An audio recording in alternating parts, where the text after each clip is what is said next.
টানা কয়েকদিন তীব্র খরতাপে পড়ছে বগুড়া সহ আশেপাশের জেলা। এর বিরূপ প্রভাব পড়ছে কৃষিখাতে। নষ্ট হচ্ছে আগাম শীতকালীন সবজির চারা। ক্ষেত রক্ষায় এখন শঙ্কিত কৃষকরা। এমন গরম অব্যাহত থাকলে সবজির উৎপাদন কম হবে, বাড়বে দাম, এমন আশঙ্কা করা হচ্ছে। বগুড়া থেকে আরিফ রেহমানের প্রতিবেদন। ক্যামেরায় ছিলেন জাকারিয়া বিপ্লব।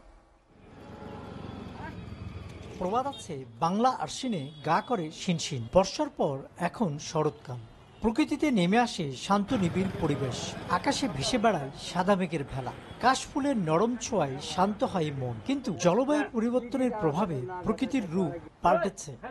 টানা কয়েকদিন তাপমাত্রা 37 ডিগ্রি সেলসিয়াসের উপরে। পুড়ছে ফসলের মাঠ আর কৃষকের পিঠ। আচ্ছা, ঠিক আছে। তাপমাত্রার কারণে কম হবে, কারণ অধিক চারা মনে করে নষ্ট হয়ে যাইতেছে।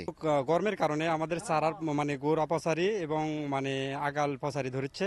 বেগুন এই পচারি হয় একবারে, আপনার তাপমাত্রা বেশি জেনে একবারে শেষ হয়ে যাচ্ছে। ভালো লাভের আশায় আগাম শীতকালীন সবজি চাষে মাঠে মাঠে ব্যস্ত এখন কৃষক। ফুলকপি, বাঁধাকপি, মরিচ, টমেটো, মূলা, পালং শাক আর বেগুনের চারা লালচে হয়ে পচে যাচ্ছে।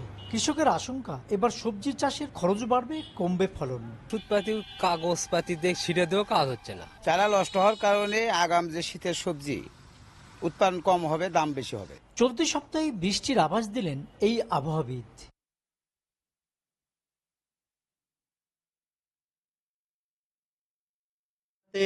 প্রায় পুরোটা জুড়ে আমরা হালকা বৃষ্টিপাত পাবো এবং তাপ প্রবাহ কমে আসবে, জনজীবনে স্বস্তি ফিরে আসবে বলে আমরা আশা করছি।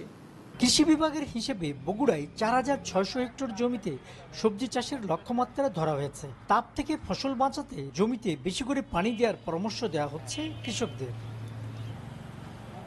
আরিফ রেহমান, এসএটিভি, বগুড়া।